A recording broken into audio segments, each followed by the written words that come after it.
Diolo Maomou, né en 1972 à Zérekoré, gendarme à Beila. Capitaine Sori Kondé, né en 1970 à Farana, gendarme à Koya. Colonel Tamba Kalas Tolno, né en 1966 à Zérekoré, militaire demeurant à Kankan. Général de brigade Edouard, né en 1960 à Zérekoré, militaire demeurant à Conakry. Colonel Mamadi De Kondé, né en 1964 à Kankan, militaire demeurant à Koya. Sambarou Diamankan, né en 1950 à Koundara, militaire à la retraite, domicilié à Saraboido, Koundara. Tibou Kamara, né en 1973 à Dingirai, journaliste demeurant à Kipé. Ibrahima Baldé, né en 1969 à Zérekoré, gendarme demeurant à Koya. Capitaine Ibrahima Souma, né en 1975 à Labé, militaire au camp Alpha Yaya. Général Ansouman Kaba, né en 1965 à Conakry, militaire demeurant au quartier Kamayen, commune de Dixine. Farimba Kamara, né en 1962 à Koundara, gendarme demeurant à Tanene Marché, Conakry. Fodera Keira, né en 1961 à Conakry, professeur, domicilié au quartier Bessia Cité, Conakry. Talibé Diallo, né en 1946 à Gawal, ingénieur chimiste domicilié à Dixine. Monsieur Mahmoudou Conté, marchand domicilié à Dabondi, commune de Matoto, Conakry. Monsieur Alseni Kamara, marchand domicilié à Koya. Monsieur Mamadou Mouktar Ba, journaliste domicilié au quartier Petit Simbaya, commune de Ratoma, Conakry. Monsieur Alpha Mahmoudou Diallo, blanchisseur, domicilié à Dixine, commune de Dixine, Conakry. Monsieur Mamadou Ali Mouba, marchand domicilié au quartier Petit Simbaya, commune de Ratoma, Conakry. Monsieur Mamadou Dian Diallo, teinturier, domicilié au quartier Amdalaï, commune de Ratoma, Conakry. Monsieur Ibrahim Salibari, muezzin, domicilié au quartier Simbayagar, commune de Ratoma, Conakry. Monsieur Mamadou Djouma Diallo, chauffeur, domicilié au quartier Carrière, commune de Ratoma, Conakry. Monsieur Ibrahim Diallo, couturier domicilié au quartier Kagbele, commune de Dubreka. Et enfin, Monsieur Alpha Amadou Baldé, ébéniste domicilié au quartier Ratoma, Conakry. Est-ce que ces témoins sont dans la salle? Oui. Je voudrais juste attirer votre attention sur le fait que M. Aboubakar Diakité dit Toumba, par exploit de signification contenant liste des témoins, en date du 22 septembre 2022, avait communiqué une liste de témoins aussi. À sa suite,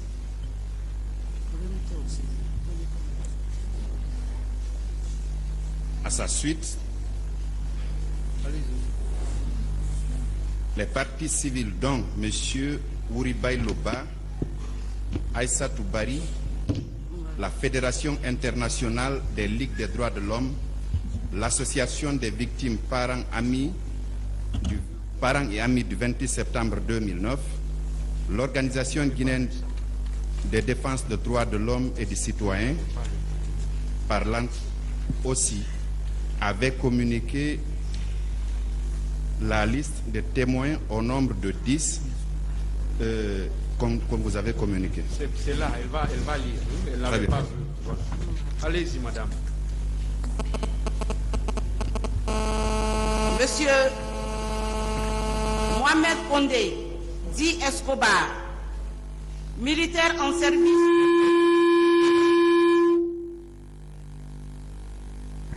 Monsieur Mohamed Condé, dit Escobar, militaire en service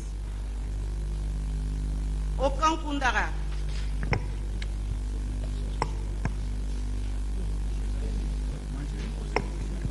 Monsieur Foromo Gilavogui, guérisseur, domicilié dans la commune de Ratoma, Conakry, sous couvert Papapoli, Kourouma, ancien militaire. Monsieur Sidia Touré, président du parti Union des Forces Républicaines, UFR, domicilié à Ratoma, commune de Ratoma, Conakry. Monsieur Mouktar Diallo, président du parti Nouvelle Force Démocratique, NFD, dans la commune de Ratoma, Conakry. Monsieur François Loussénifal, ancien ministre, domicilié au quartier Kobaya, commune de Ratoma, Conakry. Monsieur Marcel Gilavogui, militaire en détention à la maison centrale située au quartier Koronti, commune de Kaloum. Monsieur Georges, gendarme, domicilié au quartier Gabondi. Capitaine Gono Sangaré, ex-intendant particulier du capitaine Moussa Dadis Kamara, domicilié au quartier Simonteri, commune urbaine de Dubreka.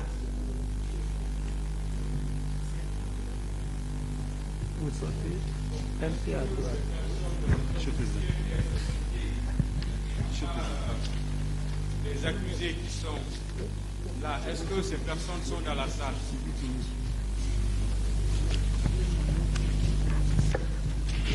Qu'est-ce que vous voulez dire? Oui, c'est par rapport à quoi? À la liste des témoins.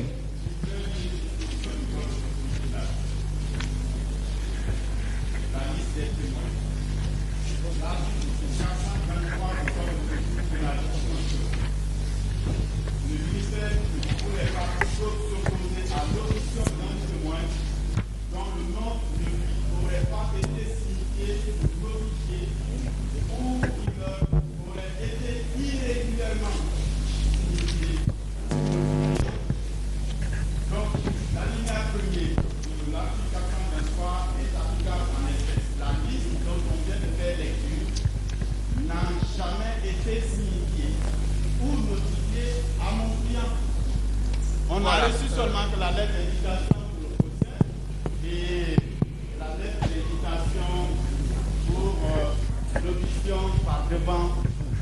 Et donc nous sommes surpris, Monsieur le Président, honorable assesseur, d'apprendre qu'il y a une pléthore de témoins dont le nom n'a jamais été signifié ni notifié à la défense, en tout cas à mon client, M. Blaise Goum. Donc je vous prie de bien vouloir, Monsieur le Président, faire application des dispositions de l'article 423 alinéa 1 en décidant que la défense, en tout cas moi, Maître Emmanuel Bamba, représentant ici mon client dont je porte la parole, s'oppose catégoriquement à l'audition de ces témoins dont le nom n'a jamais été notifié ni signifié. Merci, Monsieur le Président. Avec votre permission, c'est une permission.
le moment, s'il vous plaît, pour le moment, maître, je suis en train de demander, j'ai demandé s'il y a des témoins dans la salle. Personne ne se dit témoin dans la salle. Si vous avez cité des témoins, si ces témoins sont dans la salle, ils allaient se présenter. Mais personne ne se présente. J'ai demandé devant vous, est-ce qu'il y a des témoins dans la salle? Personne ne se présente. Oui, mais personne ne se présente dans la salle comme étant témoin. Donc votre inquiétude, je pense que votre inquiétude est résolue. Il n'y a aucun témoin dans la salle, pour le moment. Maître, s'il vous plaît, faites la lecture de l'acte qui renvoie ces accusés devant le tribunal criminel, c'est-à-dire l'ordonnance de renvoi. Silence dans la salle, s'il vous plaît. RP 023-2010, RI 009-2010. S'il vous plaît, l'ordonnance, elle est longue. On a envoyé ces chaises pour que vous puissiez vous asseoir, à moins que vous ne renonciez. C'est votre droit de renoncer. Allez-y, maître. Ordonnance de requalification de non-lieu partiel et de renvoi devant le tribunal criminel. Nous, juges d'instruction, membres du pôle chargé de l'instruction des infractions commises lors des événements du 28 septembre 2009, vu la procédure suivie contre les nommés C.C. Raphaël Abba, né en 1978 à Tinkoro, Béla, de feu Étienne Nyankoy Haba et de Toan Collier, militaire matricule 24 450 bar G, 2002, demeurant au quartier Yimbaya Taneri, inculpé de meurtre, assassinat, viol, pillage, incendie volontaire, vol à main armée, coups et blessures volontaires, outrage à agent de la force publique, torture, enlèvement et séquestration, non-assistance à personne en danger, violence sexuelle, attentat à la pudeur, détention illégale de matériel de guerre de première catégorie et de complicité de ces infractions. Faits prévus et punis par les dispositions des articles 207, 208, 268, 514, 510, 373 et 381, 239, 658 et suivants, 232, 333 et suivants, 298, 267 et suivants, 271 et suivants, et 19 du Code pénal, et les articles 1, 2, 17 et 22 de la loi L, bar 96, bar 008 du 22 juillet 1996, mandat de dépôt du 14 mai 2010. Alpha Amadou Baldé, né en 1983 à Kissidougou, de Mamoudou Yero Baldé et de Feu Nénégal Baldé, gendarme matricule 26607 bar G de 2008, demeurant au quartier kenyan, inculpé de meurtre, assassinat, viol, pillage, incendie volontaire, vol à main armée, coups et blessures volontaires, outrage à agent de la force publique, torture, enlèvement, séquestration, non-assistance à personne en danger, violence sexuelle, attentat à la pudeur, détention illégale de matériel de guerre de première catégorie. Faits prévus et punis par les dispositions des articles 207, 208, 268, 514, 510, 373 et 381, 239, 658 et suivants, 232, 333 et suivants, 298, 267 et suivants, 271 et suivants du Code pénal et les articles 1, 2, 17 et 22 de la loi L, bar 96 008 du 22 juillet 1996, mandat de dépôt du 14 mai 2010. Marcel Guilavogui, né en 1977 à Conakry, de Bernard Guilavogui et de Madeleine Zoumanigui, militaire matricule 23010 bar G de 2001, demeurant au camp Alpha Yaya Diallo, inculpé de meurtre, assassinat, viol, pillage, incendie volontaire, vol à main armée, coups et blessures volontaires, outrage à agent de la force publique, torture, enlèvement et séquestration, non-assistance à personne en danger, violence sexuelle, attentat à la pudeur, détention et de matériel de guerre de première catégorie et de complicité de ces infractions. Faits prévus et punis par les dispositions des articles 207, 208, 268, 514, 510, 373 et 381, 239, 658 et suivants, 232, 333 et suivants, 298, 267 et suivants, 271 et suivants, et 19 du Code pénal, et les articles 1, 2, 17 et 22 de la loi L-96-008 du 22 juillet 1996, mandat de dépôt du 18 juin 2010. Bienvenue Lama, né en 1972 à Zérékouri, de feu Théodore Lama et Wido Haba, gendarme, matricule 19044-G de 1993, demeurant au quartier Petit Simbaya, inculpé de complicité d'abus d'autorité et de pouvoir, meurtre, assassinat, viol et coups et blessures volontaires, fait prévu et puni par les dispositions des articles 643 et suivants, 206 et suivants, 268 et 329 du Code pénal. Ordonnance de placement sous contrôle judiciaire du 1er juin 2011.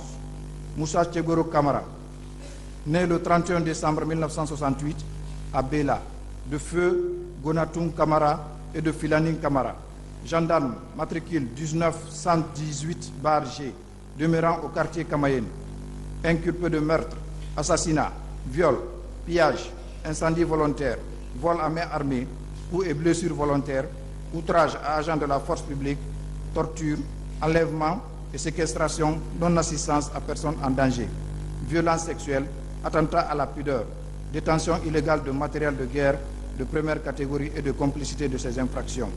Fait prévu et puni par les dispositions des articles 207, 208, 268, 514, 510, 373 et 381, 239, 658 et suivants, 232, 333 et suivants, 298, 267 et suivants, 271 et suivants et 19 du Code pénal, et les articles 1, 2, 17 et 22 de la loi R-96-008 du 22 juillet 1996.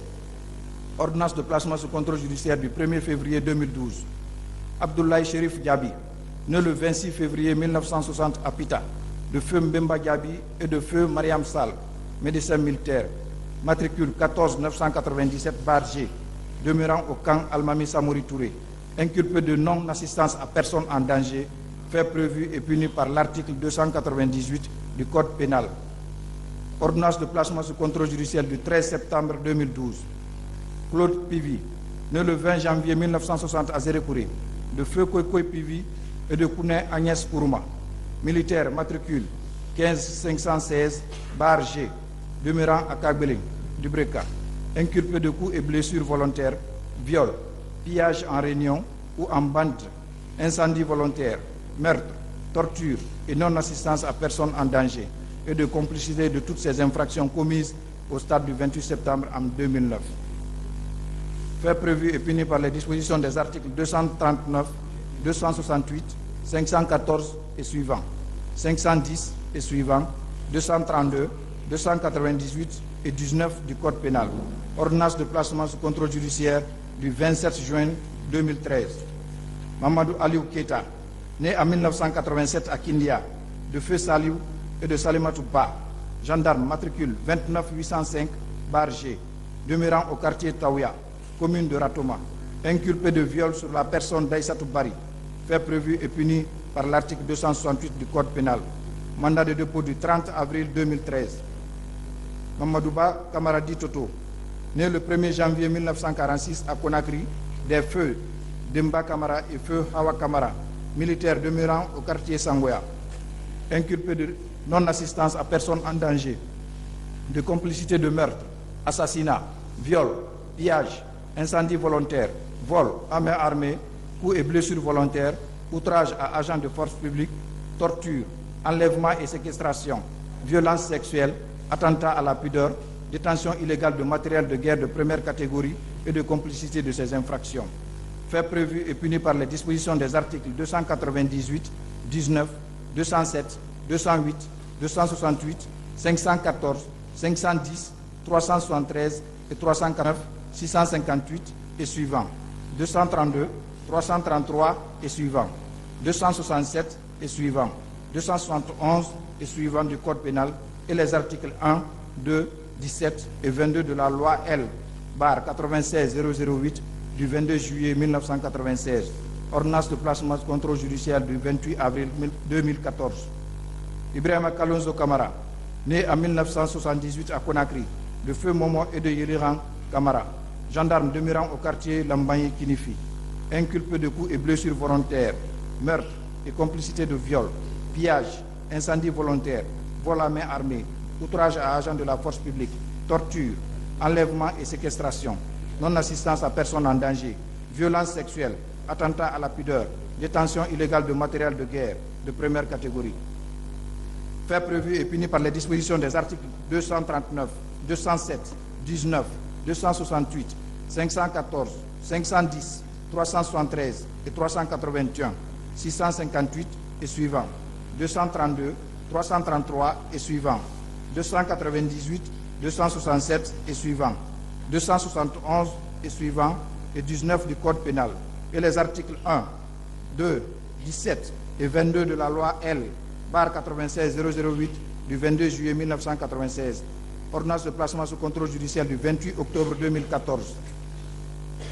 Blaise Goumou, né le 12 janvier 1972 à Zérékoré, de feu Kwakile Goumou et de Noué Bahara, gendarme demeurant à Kagbele, inculpé de coups et blessures volontaires, meurtre et complicité de viol, pillage, incendie volontaire, vol à main armée, outrage à agent de la force publique, torture, enlèvement et séquestration, non-assistance à personne en danger, violence sexuelle, attentat à la pudeur, détention illégale de matériel de guerre de première catégorie.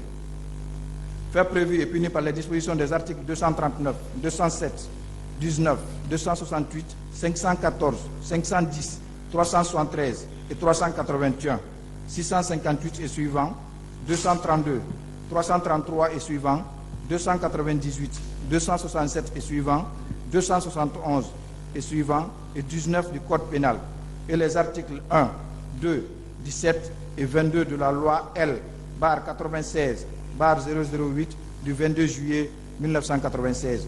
Ordonnance de placement sous contrôle judiciaire du 29 octobre 2014. Mathurin Bangoura, né le 15 novembre 1962 à Kamsar, Boké, de feu Julien Bangoura et de Binti Bangoura, gendarme demeurant au quartier Bellevue Marché, inculpé de non-assistance à personne en danger et de complicité de meurtre, d'assassinat, viol, pillage, incendie volontaire, vol à main armée, coups et blessures volontaires, outrage à agent de la force publique, torture, enlèvement et séquestration, violence sexuelle, attentat à la pudeur, détention illégale de matériel de guerre de première catégorie et complicité de ces infractions. Fait prévu et puni par les dispositions des articles 298, 19, 207, 208, 268, 514, 510, 373 et 381, 239, 658 et suivants, 232, 333 et suivants, 267 et suivants, 271 et suivants du Code pénal et les articles 1, 2, 17 et 22 de la loi L, barre 96 de 008 du 22 juillet 1996, ordonnance de placement sous contrôle judiciaire du 8 avril 2015. Paul Mansa Guilavogi, né en 1970 à Conakry, de Jean Siafa Guilavogi et de Adam Assar, militaire, matricule 24 751 bar G, demeurant au quartier Madina Marché, inculpé de non-assistance à personne en danger, coups et blessures volontaires, torture, séquestration et injures, fait prévu et puni par les articles 298, 239, 232, 303 et suivants, 363 alinéa 2 et 366 du Code pénal. Mandat de dépôt du 22 mai 2015. Moussa Dadis Kamara, né le 29 décembre 1964 à Zérékoré, des feux Mamadou Koulé Kamara et Christine Tou Kone, économiste, capitaine de l'armée, matricule 18014 bar G, demeurant au quartier Ouaga 2000, rue Bordeaux, Burkina Faso, inculpé de complicité de meurtre, assassinat, viol, pillage, incendie volontaire, vol à main armée, coups et blessures volontaires, outrage à agent de la force publique, torture, enlèvement et séquestration, non-assistance à personne en danger, violence sexuelle, attentat à la pudeur, détention illégale de matériel de guerre de première catégorie et de responsabilité de commandement des chefs militaires et autres supérieurs hiérarchiques. Fait prévu et puni par les dispositions des articles 19, 207, 208, 268, 514, 510, 373 et 381, 239, 658 et suivants, 232, 333 et suivants, 298, 267 et suivants, 271 et suivants et 198 du Code pénal et les articles 1, 2, 17 et 22 de la loi L-96-008 du 22 juillet 1996, article 28 du statut de Rome, ordonnance de placement sous contrôle judiciaire du 8 juillet 2015.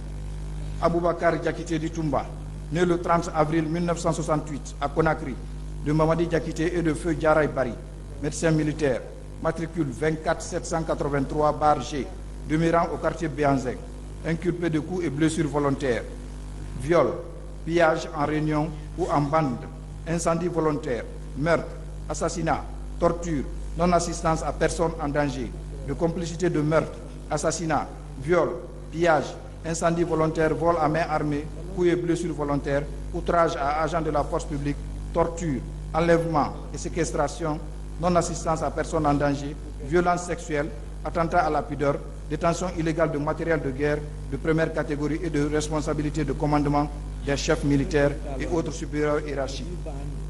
Fait prévu et puni par les dispositions des articles 239, 268, 514, 510, 207, 208, 232, 298, 19, 373 et 381, 568 et suivants, 267 et suivants, 271 et 198 du Code pénal et les articles 1, 2, 17 et 22 de la loi L-96-008 du 22 juillet 1996, mandat de dépôt du 14 mars 2017. Partie civile, M. Ouribaï Lopa, Mme Aïssatou Bari et plusieurs autres, la Fédération internationale des ligues des droits de l'homme, FIDH, l'Organisation guinéenne de défense des droits de l'homme et du citoyen, OGDH, l'Association des parents victimes et amis du 28 septembre 2009, AVIPA. Vu le réquisitoire définitif de M. le procureur de la République en date du 11 décembre 2017, tendant à une requalification et au renvoi devant le tribunal criminel, vu les dispositions de l'article 283 du Code procédure pénale, entendu qu'il résulte de l'information sommairement les faits suivants. Le 23 décembre 2008, suite au décès du président général Lansana Conté, certains dignitaires de l'armée proclamaient unilatéralement la dissolution du gouvernement dans un discours de rupture avec l'ancien régime. Les nouveaux dirigeants, avec à leur tête le capitaine Moussa Dadis Camara, promettaient ainsi la remise du pouvoir aux civils et, entre autres, la tenue des élections législatives et présidentielles en 2009. De même que la mise en place d'un organe de transition regroupant les représentants du CNDD, Conseil national pour la démocratie et le développement, et les forces vives. Il prenait aussi l'engagement que le président du CNDD, Conseil national pour la démocratie et le développement, et le Premier ministre ne seraient pas candidats aux dites élections. Un consensus national entre les nouvelles autorités et la société civile permettait de fixer la date des élections à la fin de l'année 2009, date qui sera finalement reportée début 2010 pour des raisons techniques. En janvier 2009, les nouvelles autorités appellent l'ensemble des partis politiques à transmettre leur programme de gouvernance. En avril, la question de la candidature du président du CNDD, Conseil national pour la démocratie et le développement, commence à se poser. Les forces vivent de sorte que des tensions surgissent entre elles et le CNDD, Conseil national pour la démocratie et le développement. En parallèle, un morcellement de l'opinion publique s'opère par la création de divers mouvements dont, entre autres, Dadis doit rester, Dadis doit partir, Dadis doit quitter. Les forces vives, quant à elles, commençaient à mobiliser leurs partisans. C'est dans ce cadre que les partis politiques décidaient d'organiser une manifestation le 28 septembre 2009 au stade du même nom, pour marquer leur opposition à cette éventuelle candidature du président du CNDD, Conseil national pour la démocratie et le développement. Le 28 septembre 2009, malgré l'interdiction de la manifestation par les autorités, les militants des différents partis politiques convergeaient au stade, répondant ainsi à l'appel de leurs dirigeants. Peu après leur arrivée, des gaz lacrymogènes sont lancés sur eux à partir d'un des véhicules de la CMS. Alors que la panique s'instaurait, les bérets rouges de la garde présidentielle et les miliciens en civil investissaient l'enceinte du stade. les premiers tirant des rafales d'armes automatiques sur la foule, pendant que les seconds bastonnaient, torturaient et poignardaient les manifestants. Il commettait également plusieurs infractions, dont entre autres des assassinats, des meurtres, des coups et blessures volontaires, des viols et d'autres violences sexuelles. Les jours suivants, certains militaires, gendarmes et autres miliciens ont aussi commis des pillages, des séquestrations et autres actes de torture sur des personnes dans différents camps militaires. Certains quartiers de la capitale, notamment à Koza, Bambeto, Donka et également au domicile de certains leaders des forces vives.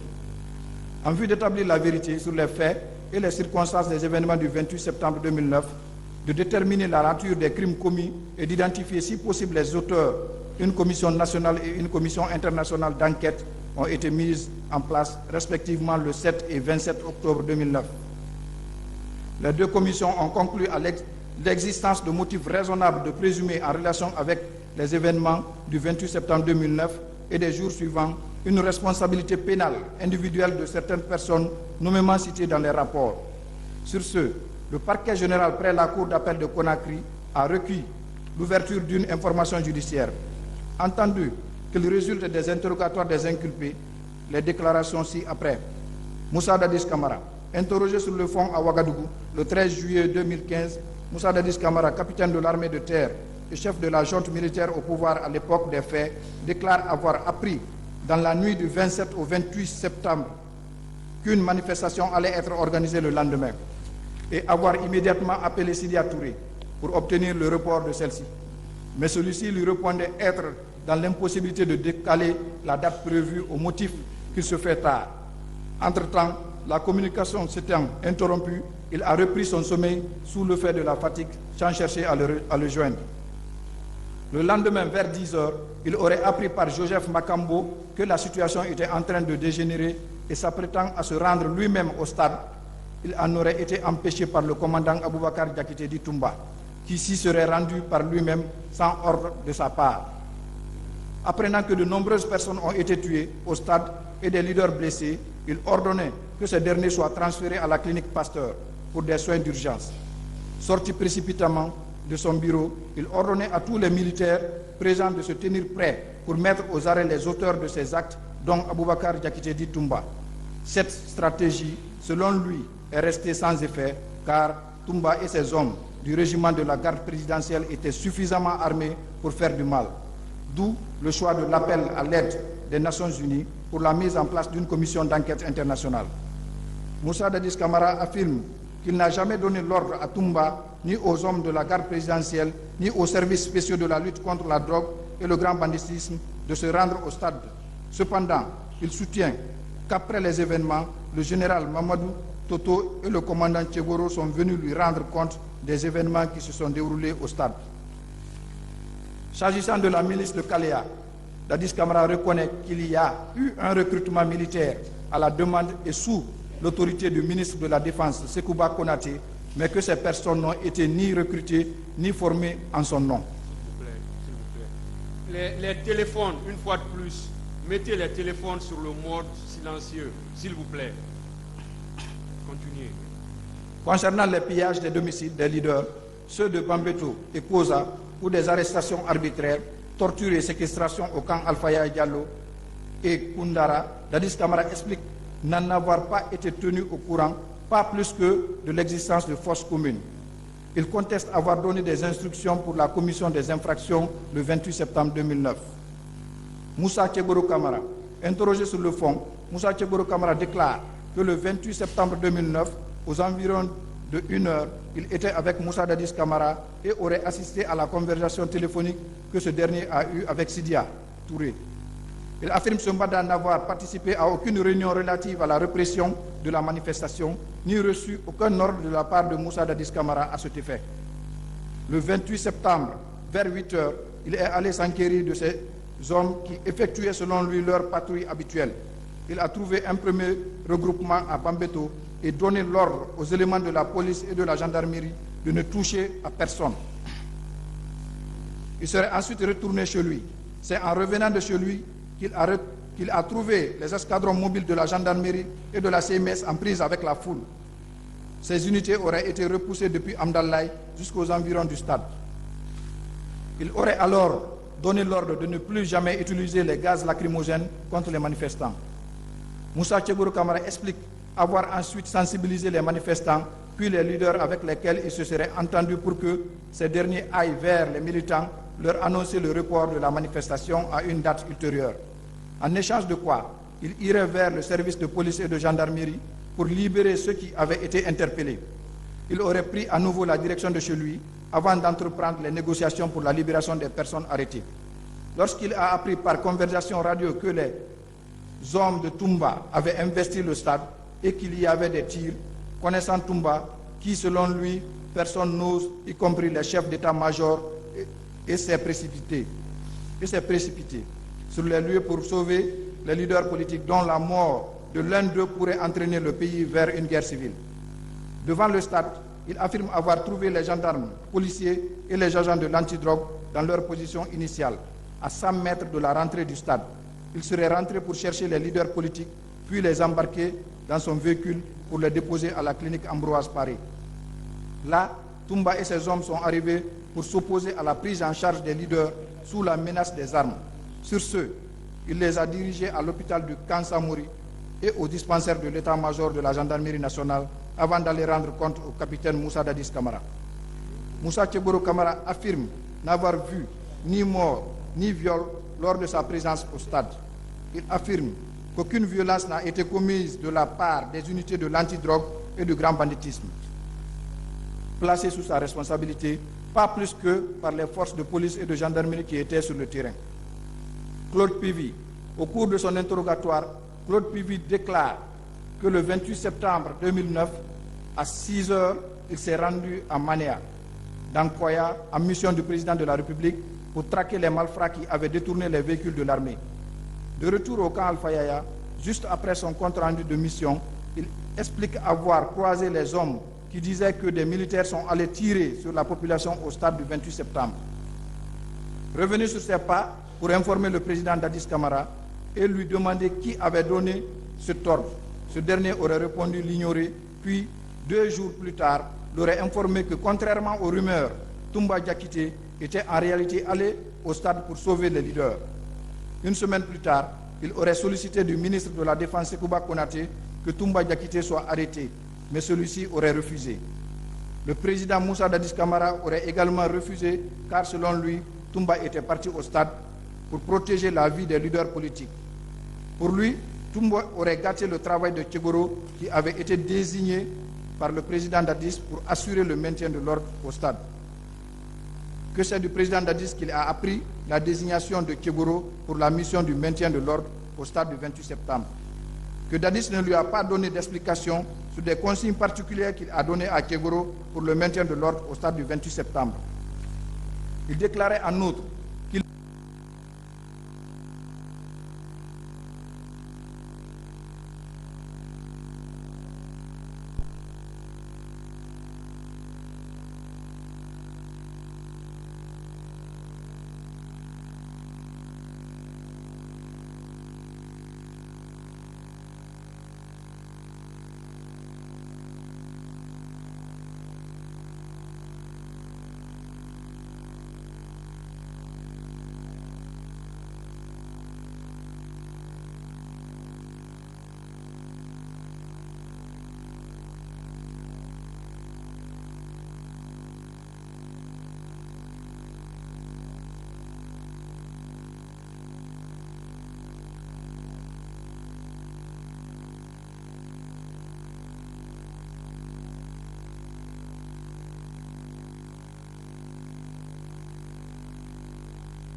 n'était pas au courant de la tenue d'un tel meeting, qu'il n'a pas non plus assisté à une réunion en ce sens.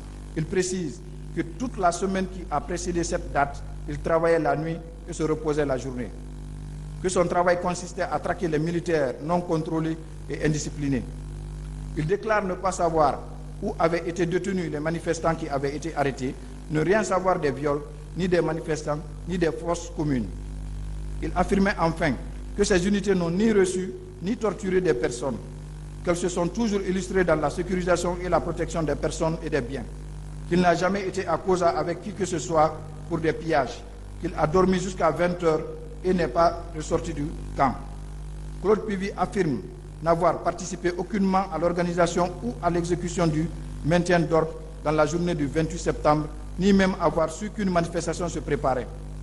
Il affirme ne rien savoir sur l'identité des personnes qui se sont rendues responsables des pillages. Aboubakar Diakité dit Toumba. Le 16 décembre 2016, Aboubakar Sidiki Diakité dit Toumba, aide de camp de Moussa Dadis Camara à l'époque des faits, est arrêté à Dakar en vertu d'un mandat d'arrêt international du 26 avril 2010 et interrogé le même jour par la section de recherche de la Gendarmerie nationale du Sénégal. Le 12 mars 2017, il est extradé vers la Guinée. Interrogé sur le fond, Aboubakar Diakité dit Toumba déclare avoir dissuadé Moussa Dadis Camara de se rendre au stade. Ce dernier lui a répondu, très en colère, « Toumba, le pouvoir est dans la rue. Ils vont le regretter.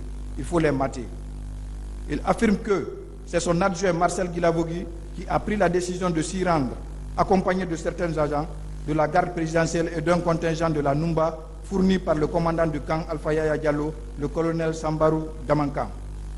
Aboubakar Diakité dit Toumba conteste avoir commandité cette intervention. Il affirme n'avoir jamais reçu l'ordre de la part de Moussa Dadis Camara de se rendre au stade. Il explique avoir quitté le camp Alpha Yaya Diallo pour partir à la recherche du président Dadis après avoir appris que celui-ci était sorti du camp. Il affirme n'avoir été accompagné que d'un seul homme, Foromo, le féticheur de Dadis. C'est au niveau de l'université Gamal Abdel Nasser que Marcel Guilavogui et ses hommes l'auraient rejoint puis commencé à tirer sur les manifestants. Aboubakar Diakité affirme en outre avoir donné l'ordre de cesser immédiatement les tirs sans succès. Il déclare avoir ensuite regroupé puis embarqué les leaders de l'opposition dans son véhicule et les avoir conduits à la clinique Ambroise Paré, où Marcel Guilavogui et ses hommes ont menacé de faire sauter la clinique. Il les a ensuite amenés à l'état-major de la gendarmerie nationale. Sur les faits qui lui sont reprochés, Aboubakar Diakité ne reconnaît avoir commis ni meurtre, ni viol et n'avoir battu ou blessé aucun manifestant. Il affirme ne rien savoir des portées disparues ou de la présence de forces communes, ni avoir participé à une quelconque réunion avant ou après les événements au stade. Il soutient que ce sont les proches de Moussa Dadis Camara, dont Marcel Guilavogui, Claude Pivy, Joseph Makambo, Georges Théodore Kourouma, qui ont supervisé les événements du stade et qui assuraient le commandement de la garde présidentielle parallèle mise sur pied par le président Dadis. Il indique que des milliers de jeunes miliciens originaires de la Guinée forestière et entraînés par des instructeurs israéliens sur financement de Béni Stressman, bénéficiaires d'un bloc 1 et 2 de Simandou, avaient été infiltrés au stade pour réprimer des manifestants à l'aide de couteaux ou machettes. Il précisait en outre avoir rencontré Claude Pivy et plusieurs de ses hommes dans des camionnettes à la hauteur de la Bellevue. Mamadou Camara dit Toto, lors de son interrogatoire au fond, Mamadou Camara dit Toto, ministre de la Sécurité à l'époque des faits, déclare n'avoir participé à aucune réunion préparatoire relative au maintien de l'ordre à la veille du 28 septembre. Il explique qu'entre 6h et 8h, il a été informé par le directeur national des services de police, Valentin Abba, du déroulement d'une manifestation au stade. Il s'est aussitôt rendu au domicile du Premier ministre Lamine Komara, puis est allé avec lui au camp Alpha Yaya Diallo auprès de Moussa Dadis Camara, qui l'ont essayé de calmer.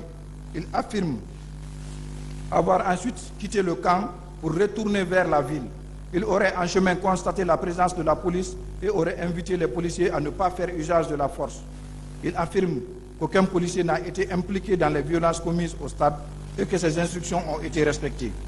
À 14h, il se serait rendu au camp Al-Mami Samouri où il aurait constaté la présence d'un camion militaire avec à son bord 22 corps. Plus tard, à 17h, il a été informé de la présence de 3 camions stationnés à la résidence de feu Lansana Conté avec à leur bord 54 corps. Il déclare cependant ne rien savoir des personnes portées disparues ou de l'existence de forces communes. Il a en outre appris que Dadis Camara, Tchegoro, Toumba, Pivy et Abdoulaye Chérif Diaby sont impliqués dans la répression des manifestants.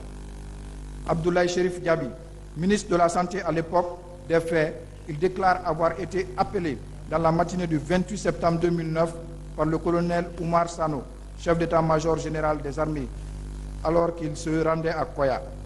lequel lui aurait demandé de faire envoyer des ambulances au stade du 28 septembre. Il aurait immédiatement appelé la directrice de l'hôpital Donka Fatousike Kamara afin qu'elle organise le transport des blessés, puis aurait fait demi-tour vers Conakry. Il se serait ensuite rendu à l'hôpital Donka sur demande de la directrice de l'hôpital, accompagné de 2 militaires, puis serait allé rendre compte au président d'Addis au camp Alpha Yaya Diallo. Celui-ci aurait demandé de prendre contact avec tous ses services techniques afin d'assurer la prise en charge totale de tous les blessés. Il aurait alors mis en place un comité de crise par arrêté dirigé par l'inspecteur général de la santé, le docteur Aboubakar Diakité. Dans la matinée du 29 septembre, il se serait rendu à l'hôpital Donka pour s'enquérir de l'état des blessés et installer le comité de crise, puis auprès du président afin de lui rendre compte et lui demander de venir visiter les blessés. Il affirme que son rôle s'est limité à assurer le suivi des blessés jusqu'à leur guérison totale. Il réfute les accusations selon lesquelles il aurait injurié ou donné des coups de pied à des blessés. Il déclare ne pas être au courant du pillage de la pharmacie de l'hôpital Donka, ni avoir été au courant que des blessés avaient fui l'hôpital en raison des violences exercées par des forces de l'ordre. Il affirme ne pas avoir vu de cadavres entreposés dans des camions et ni toute subtilisation des corps dans les morgues. Il ne reconnaît pas avoir donné des instructions pour l'enlèvement des cadavres dans les morgues des hôpitaux. Marcel Guilavogui. Lors de son interrogatoire au fond, Marcel Guilavogui, adjoint du lieutenant Toumba à l'époque des faits, déclare que le 28 septembre 2009, il était malade, alité, en raison d'un accident de la circulation survenu la veille à Kipé. Il affirme ne pas avoir été tenu informé des dispositions prises en amont de la manifestation, ne pas avoir été au stade et n'avoir commis aucune des infractions qui lui sont reprochées. Il nie avoir refusé l'admission des leaders blessés à la clinique Ambroise Paré sous la menace des armes. Il affirme ne rien savoir sur la présence des forces communes ou l'enlèvement des cadavres. Il soutient que c'est Aboubakar Diakité Di Toumba qui a dirigé l'intervention de la garde présidentielle au stade. Paul Mansa Guilavogui. Au cours de son interrogatoire au fond, celui-ci confirmera avoir été présent au camp Koundara au cours des jours suivants le massacre du stade du 28 septembre et avoir assisté à des séances de torture infligées aux détenus par le militaire Begré et ses hommes.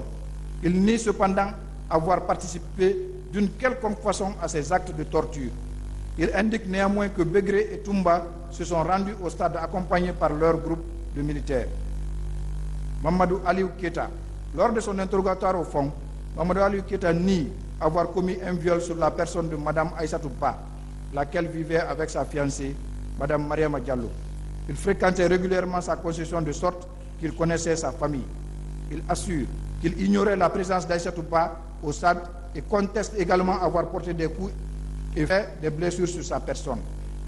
Blaise Gomou. Lors de son interrogatoire au fond, celui-ci déclara avoir appris par la radio qu'une manifestation s'organisait au stade du 28 septembre. Il affirme que son service n'avait pas pour mission d'assurer le maintien d'ordre, mais la lutte contre le grand banditisme et la drogue.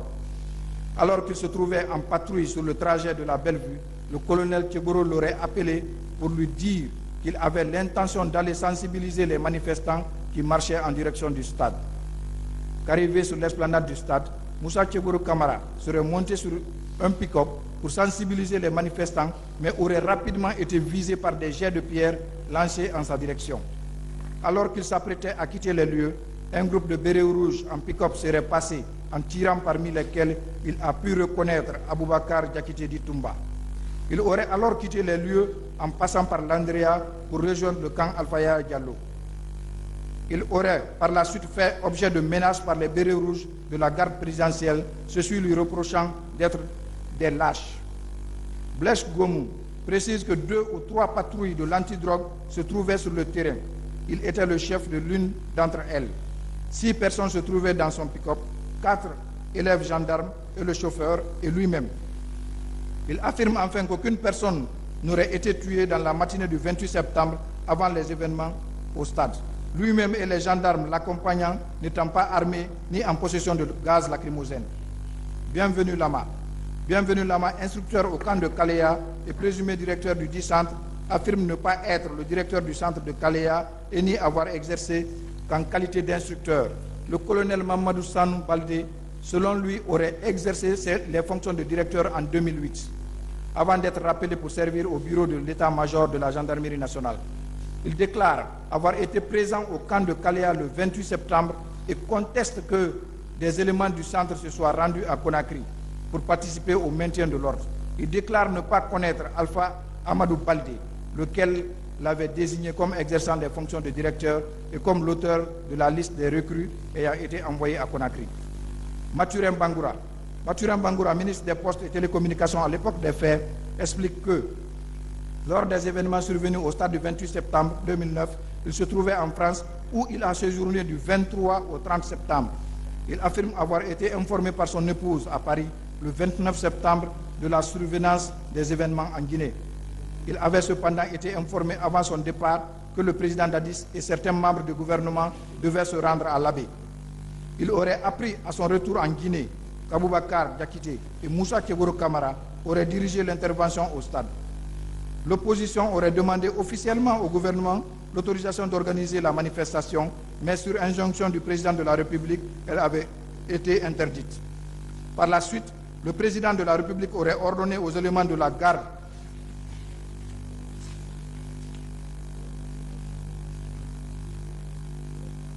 infraction de génocide et de crime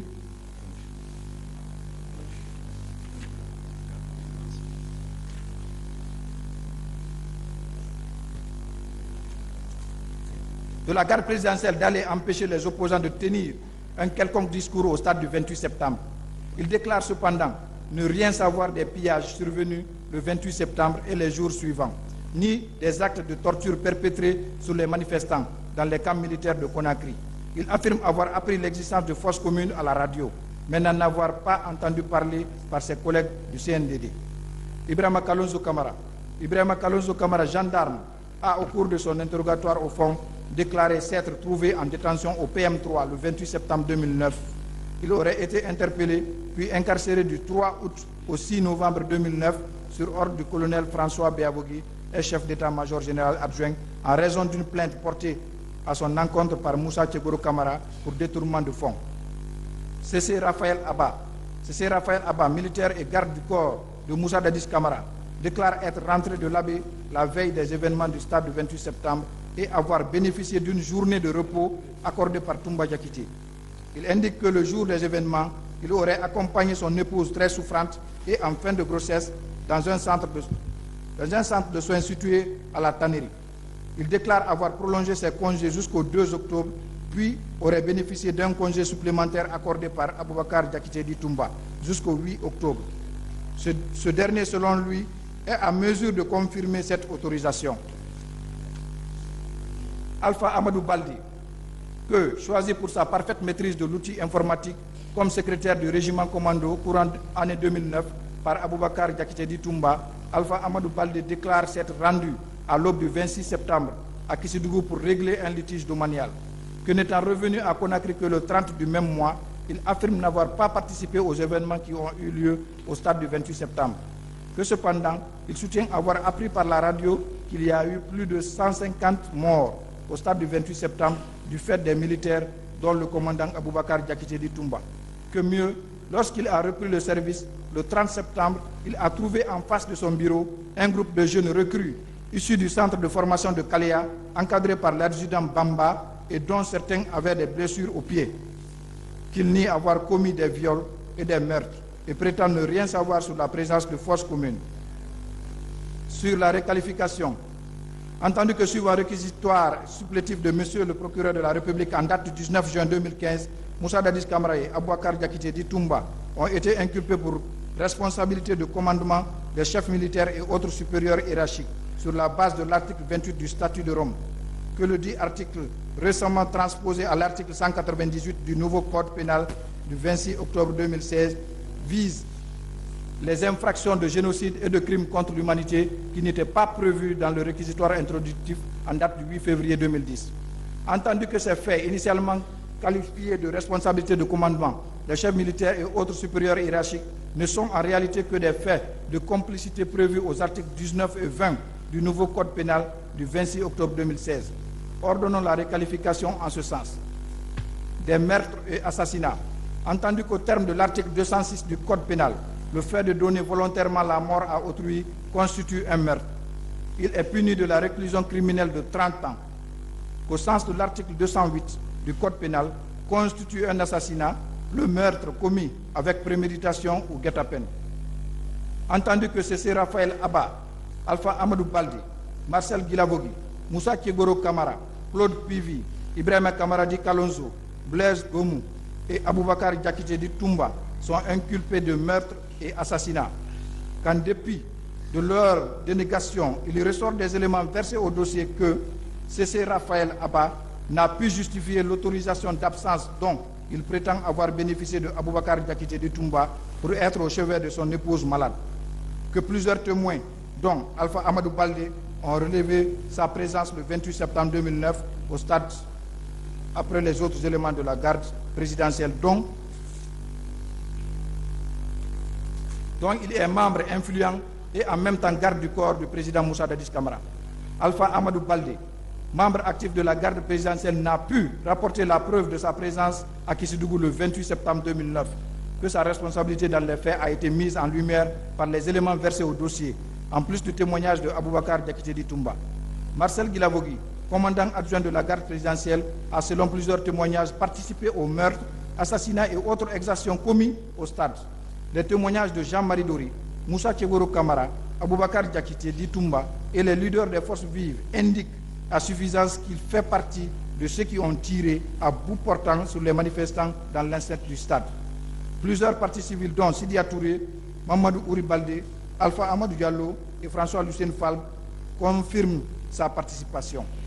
Ansoumane Kamara, le commandant de la compagnie mobile d'intervention de la police, confirme également sa présence avec ses hommes et les miliciens. Moussa Kiegoro Kamara occupait une place grandissante au sein du CNDD et avait hérité d'une responsabilité importante en matière de maintien d'ordre. Les menaces proférées par lui avant que les leaders et les manifestants ne pénètrent dans le stade démontrent à suffisance qu'il avait parfaitement connaissance que des exactions allaient y être commises, au cas où le rassemblement n'était pas annulé. Les partis civils dont Oumou Bari, Mamadou Baylesso et Mamadou Saïdou Diallo affirment que Moussa Kiegoro Kamara et ses hommes ont tiré sur 2 militants qui ont trouvé la mort à l'esplanade du stade. Il affirme qu'il s'est même opposé à la récupération des corps.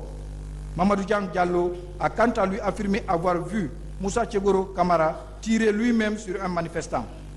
Claude Pivi agissait avec les bérets rouges armés de concert avec les miliciens.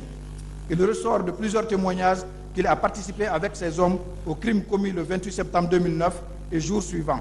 Aussi, il avait pleine connaissance de la cause de la répression qui devait s'abattre sur les manifestants au stade. C'est ainsi que ces hommes et les miliciens ont été dotés de plusieurs armes avant la manifestation. Aboubakar Diakité Toumba apporte un témoignage en cela. Ibrahima Kamaradi Kalonzo soutient qu'il était en détention du 3 août au 6 novembre 2009 sur ordre du colonel François Biavogui. Que cependant, plusieurs témoignages confirment sa présence au stade le 28 septembre auprès du contingent des services spéciaux antidrogue ayant participé au meurtre et assassinat des manifestants. Blaise Gomou confirme sa présence au stade du 28 septembre 2009 que plusieurs témoins, dont Ansoumane Kamara et Mamadou Bobo Ba, confirment que les hommes de Moussa Kiegoro Kamara ont utilisé leurs armes contre les manifestants, faisant plusieurs morts. Aboubakar Diakité Toumba reconnaît quant à lui sa présence au stade le 28 septembre 2009.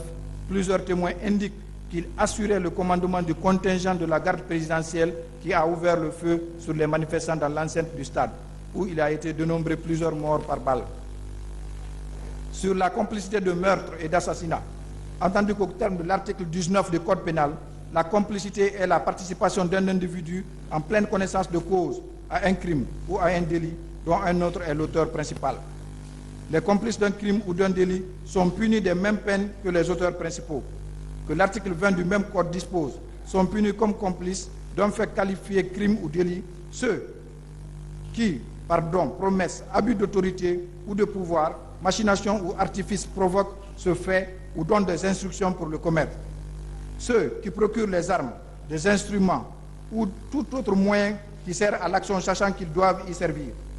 Ceux qui, en pleine connaissance de cause, aident ou assistent l'auteur et les auteurs de l'action dans les faits qui la prépare, la facilite ou la consomme, sans préjudice des peines prévues par des textes spéciaux. Ceux qui connaissent la conduite criminelle des malfaiteurs exerçant des brigandages ou des violences contre la paix publique, des personnes ou des propriétés les fournissent habituellement logement, lieu de retraite ou de logement.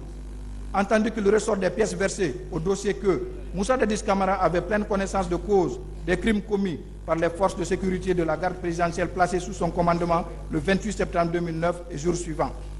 Les menaces et les réunions antérieures aux événements démontrent que Moussa Dadis Camara craignait le renversement de son régime. En prélude à la manifestation, il a distribué plusieurs armes et ordonné l'infiltration des miliciens de Kalea pour empêcher ou, en cas échéant, réprimer la manifestation. C'est ainsi qu'il a alerté Aboubakar Diakité Ditumba et ses hommes sur le fait que le pouvoir est dans la rue et donné des instructions pour aller mater les manifestants. Les violences perpétrées par la suite au stade et les réactions qui en ont suivi démontrent qu'il avait nécessairement donné des instructions en ce sens. Mamadou Camara Di Toto et Moussa Tchegoro Camara ont aussi participé dans les mêmes circonstances et en pleine connaissance de cause par provocation ou instruction à la commission des infractions au stade du 28 septembre et environ. Il ressort de ce qui précède que tous ces agissements sont constitutifs des faits de complicité de meurtre et d'assassinat. Sur les violences sexuelles, viols et attentats à la pudeur, attendu que l'article 268 du Code pénal dispose tout acte de pénétration sexuelle de quelque nature que ce soit commis sur la personne d'autrui par violence, contrainte ou surprise constitue un viol. Attendu qu'il ressort des pièces de la procédure que plusieurs parties civiles ont été victimes de pénétration sexuelle accompagnée d'une extrême violence physique. Pendant des agressions sexuelles, selon certaines victimes, des militaires ont utilisé des couteaux, des bois, des baïonnettes et autres objets dans leur partie intime. Plusieurs d'entre elles ont été rouées de coups, de matraques, de croches, de fusils. Tous ces actes ont été confirmés dans des certificats médicaux délivrés par les structures sanitaires. Ces agissements ont été commis par les militaires de la garde présidentielle, des recrues du camp de Kalea et les gendarmes des services spéciaux des escadrons de la gendarmerie dont Mamadou Aliou Keita. Ce dernier a été dénoncé par la partie civile Aïssatou Bari. Celle-ci explique avoir été sérieusement battu à la sortie du stade par Mamadou Aliou Keita et deux de ses camarades qui l'ont violé à tour de rôle. En dépit des dénégations de Mamadou Aliou Keita, les déclarations précises et constantes de Mme Aïssatou Bari indiquent à suffisance sa participation dans ces violences sexuelles qui sont constitutives de viol. Que l'article 271 dispose constitue un attentat à la pudeur, tout acte impudique exercé directement, immédiatement et intentionnellement sur une personne est consommé ou tenté avec ou sans violence. Il ressort des pièces versées à la procédure que nombreuses sont les femmes qui ont été victimes d'actes impudiques d'une extrême violence au stade et environ. Ces actes ont été intentionnellement préparés et exécutés par des agents des forces de l'ordre qui avaient reçu mandat d'empêcher et de réprimer par tous les moyens la manifestation. Sur la complicité de viol et attentat à la pudeur, attendu que suite aux instructions données lors des différentes réunions par les dirigeants du CNDD pour empêcher ou réprimer par tous les moyens la manifestation, les agents déployés sur le terrain ont commis des violences sexuelles sur les manifestantes. Que ces 10 infractions ont été commises suivant des instructions ou provocations des dirigeants du CNDD et autres responsables dont Moussa Dadis Camara, Aboubakar Diakité Ditumba, Marcel Guilavogui, Claude Pivi, Blaise Guémou, Ibrahima Kamaradi Kolozo, Alpha Amadou Baldé et C.C. Raphaël Abba. Plusieurs parties civiles expliquent avoir vu Aboubakar Diakité Ditumba et Marcel Guilavogui sur les lieux du viol. Sur les enlèvements, séquestrations, tortures et complicité. Au sens de l'article 232 du Code pénal, le terme torture désigne tout acte par lequel une douleur ou des souffrances aiguës, physiques ou mentales, sont intentionnellement infligées à une personne, notamment aux fins de la punir d'un acte qu'elle a commis, de l'intimider ou de faire pression sur elle. Que l'article 203, pour sa part, définit la séquestration et l'enlèvement comme le fait, hors les cas prévus par la loi, d'arrêter, d'enlever, de détenir une personne. Qu'il ressort des pièces versées au dossier que plusieurs manifestants ont été enlevés, séquestrés et torturés dans les camps militaires Koundara et Alfayada. Que Mamadou Mouktar Ba, Yagouba Bari, Mamadou Samba Bari, Tcherno Siré Diallo et plusieurs autres parties civiles ont expliqué avoir été séquestrés et soumis à des traitements inhumains et dégradants dans les camps militaires et les hôpitaux au vu et au su de Moussa Dadis Camara et Abdoulaye Chérif Diaby. Que tous ces actes ont été commis selon les parties civiles par feu Bégré, Moussa Tchegoro Camara, Claude Pivi, Marcel Guilavogui et Paul Mansa Guilavogui et ont duré des fois plusieurs jours. Que Paul Mansa Guilavogui confirme les tortures qui ont été exercées sur les manifestants détenus au camp Koundara. Selon plusieurs autres parties civiles, Moussa Dadis Camara, Moussa Tchegoro Camara et Mamadou Camara Di Toto avaient pleine connaissance de cause des enlèvements, séquestrations et tortures infligées aux manifestants dans les camps Koundara et Alpha Yaya Diallo. Certains manifestants ont été enlevés et détenus dans les résidences privées où ils ont fait objet de torture.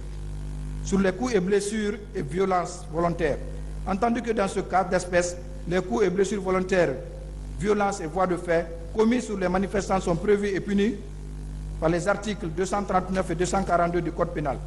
Que le 28 septembre 2009 et jour suivant, nombreux sont les manifestants qui expliquent avoir été victimes de coups et blessures volontaires, de violences et voies de fait, du fait des militaires de la garde présidentielle, des gendarmes des services spéciaux et les miliciens du centre de Kaléa.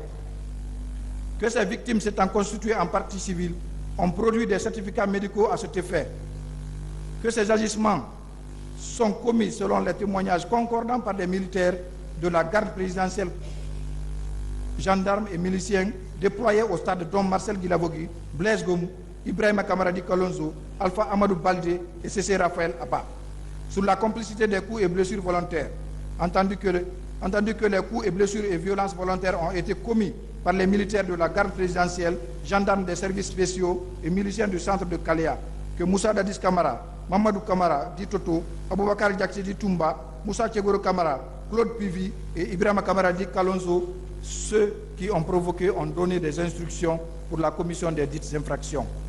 Sur les pillages et incendies volontaires, entendu que les pillages et incendies volontaires sont prévus et punis par les articles 514 à 516 du Code pénal, que le ressort des auditions de plusieurs témoins et parties civiles, que les militaires de la garde présidentielle et les miliciens du camp Kaléa, sous le commandement de Claude Pivi, ont perpétré des pillages et incendié plusieurs magasins et boutiques à Koza et environ. Que Mamadou Aliou Diallo et Mamadou Saliou Diallo expliquent clairement la manière dont leurs conteneurs et magasins ont été pillés et incendiés par Claude Pivi et ses hommes.